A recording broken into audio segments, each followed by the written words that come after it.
नमस्कार। चलिए आज निकलते हैं भारत की विशाल और शानदार पर्वत श्रृंखलाओं के एक तूफानी सफर पर। अगले कुछ ही मिनटों में हम सब मिलकर उत्तर के बर्फीले ताज से लेकर दक्षिण के हरे भरे घाटों तक की एक यादगार यात्रा करने वाले हैं। तो फिर देर किस बात की? अपनी सीट बेल्ट्स कस लीजिए, क्योंकि ये होने वाला है भारत का माउंटेन मेगा टूर। सिर्फ 5 मिनट में उत्तर से दक्षिण तक का सफर। तो चलिए शुरू करते हैं। अपनी यात्रा की शुरुआत करते हैं भारत की महान उत्तरी दीवार से। हम बात कर रहे हैं हिमालय के उन विशाल पर्वतों की जो सिर्फ चट्टान और बर्फ का ढेर नहीं है, बल्कि हमारी संस्कृति में तो इन्हें देवताओं का घर माना जाता है। अच्छा, अब एक चीज है, इन पहाड़ों का जो क्रम है उसे याद रखने का एक बड़ा मजेदार तरीका है। एक मंत्र की तरह इसे याद कर सकते हैं। उत्तर से दक्षिण की ओर काराकोरम, लद्दाख, जास्कर, पीर पंजाल। एक बार और मन में दोहराइए, काराकोरम, लद्दाख, जास्कर, पीर पंजाल। बस हो गया याद। यह है उत्तर के 4 महान प्रहरी। और कहानी यही खत्म नहीं होती। इनके ठीक दक्षिण में हमें मिलती हैं धौलाधार और शिवालिक श्रृंखलाएं, और ये दोनों मिलकर पश्चिमी हिमालय की इस कह सकते हैं अभेद्य दीवार को पूरा करती हैं। अब यहां एक बहुत ही दिलचस्प सवाल खड़ा होता है। सोचिए जरा, चारों तरफ बर्फ से ढके ऊंचे ऊंचे पहाड़ हैं, फिर भी लेह शहर भारत की सबसे सूखी जगहों में से एक क्यों है? अजीब बात है ना? इसका जवाब छिपा है एक जियोग्राफिकल फिनोमेनन में, जिसे कहते हैं रेन शैडो या वृष्टि छाया। होता क्या है कि जो ऊंचे ऊंचे पहाड़ है ना, ये एक दीवार की तरह मानसून के बादलों को रोक लेते हैं। तो बारिश एक तरफ तो जमकर होती है, पर दूसरी तरफ जहां लेह बसा है वहां तक बेचारे बादल पहुंच ही नहीं पाते, और इसी वजह से लद्दाख का वो खूबसूरत ठंडा रेगिस्तान बना है। और हाँ, इसी काराकोरम रेंज में मौजूद है दुनिया की दूसरी सबसे ऊंची चोटी। जी हाँ, K2। इसे गॉडविन ऑस्टिन भी कहते हैं, और स्थानीय भाषा में इसका नाम है चोगोरी। ये चोटी पर्वतारोहियों के लिए किसी सपने से कम नहीं, लेकिन एक बहुत बड़ी चुनौती भी है। चलिए अब नक्शे पर थोड़ा पूरब की तरफ खिसकते हैं। हमारा अगला पड़ाव है उत्तर पूर्वी भारत की खूबसूरत पहाड़ियां।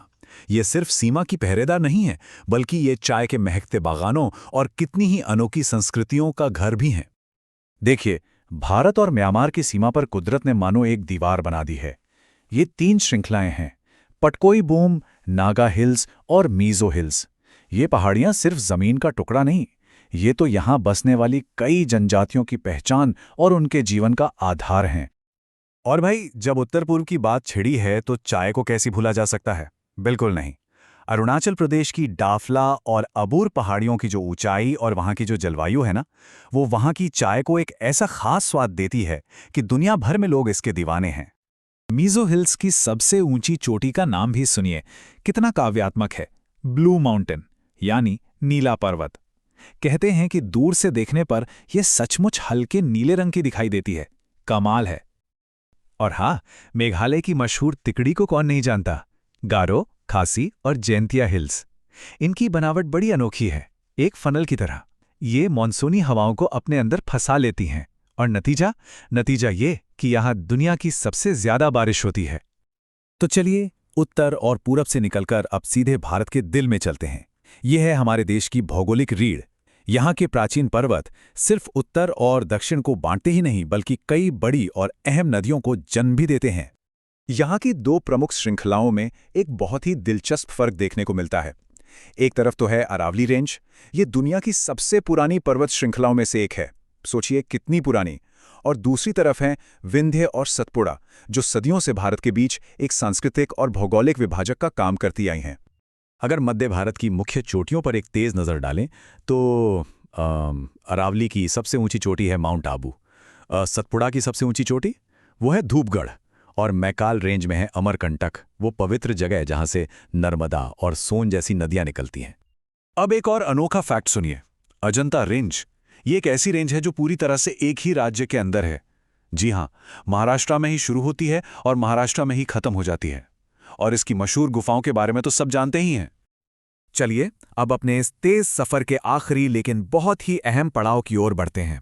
वो जगह जहां भारत के दोनों तटों के पहरेदार यानी पश्चिमी और पूर्वी घाट आखिरकार एक दूसरे से मिलते हैं। आपको पता है, इन दोनों घाटों के मिजाज में जमीन आसमान का फर्क है। एक तरफ है पश्चिमी घाट, जो एक सीधी, लगातार, बिना टूटी हुई दीवार की तरह खड़े हैं। ये मानसून को रोककर तटीय इलाकों में जबरदस्त बारिश कराते हैं। और दूसरी तरफ है पूर्वी घाट, जो टूटे फूटे और कटे फटे हैं, जिसके कारण नदियां आसानी से अपना रास्ता बनाकर बंगाल की खाड़ी में डेल्टा बना लेती हैं। तो जाहिर है एक सवाल मन में आता है, जब ये दो बिल्कुल अलग अलग मिजाज के पर्वत श्रृंखलाएं आखिरकार मिलती हैं, तो वहां होता क्या है? जवाब है, वहां प्रकृति का एक अद्भुत संगम देखने को मिलता है। ये दोनों नीलगिरी की पहाड़ियों पर आकर मिलते हैं और इस जगह को एक अनोखा बायोलॉजिकल मेल्टिंग पॉट बना देते हैं। मतलब यहाँ पेड़ पौधों और जीव जंतुओं की इतनी किस्में पाई जाती हैं कि बस पूछिए मत, जबरदस्त जैव विविधता है। और अब बात करते हैं पूरे दक्षिण भारत के शिखर की। अन्नामलाई हिल्स पर मौजूद है अनाईमुड़ी, जो पूरे दक्षिण भारत की सबसे ऊंची चोटी है। इसे अगर दक्षिण का एवरेस्ट कहा जाए तो कुछ गलत नहीं होगा। बहुत बढ़िया, तो ये था हमारा पहाड़ों का तूफानी सफर। अब एक छोटा सा टेस्ट हो जाए, देखते हैं कितनी बातें याद नहीं। तैयार हो जाइए एक रैपिड फायर रीकैप के लिए। चलिए, मैं रेंज का नाम लूंगा और दिमाग में उसकी सबसे ऊंची चोटी का नाम आना चाहिए। रेडी? काराकोरम, K2, बहुत अच्छे। अरावली, माउंट आबू, सतपुड़ा, धूपगढ़, पूर्वी घाट की महेंद्रगिरी, पश्चिमी घाट की कलसुबाई और आखिर में अन्नामलाई, अनाईमुड़ी। शानदार। तो भारत के पहाड़ों के इस तूफानी दौरे के बाद एक सवाल तो मन में जरूर आता है, अगली बार जब पहाड़ों की यात्रा का प्लान बनेगा तो बकेट लिस्ट में कौन सी चोटी शामिल हो रही है? सोचिएगा जरूर।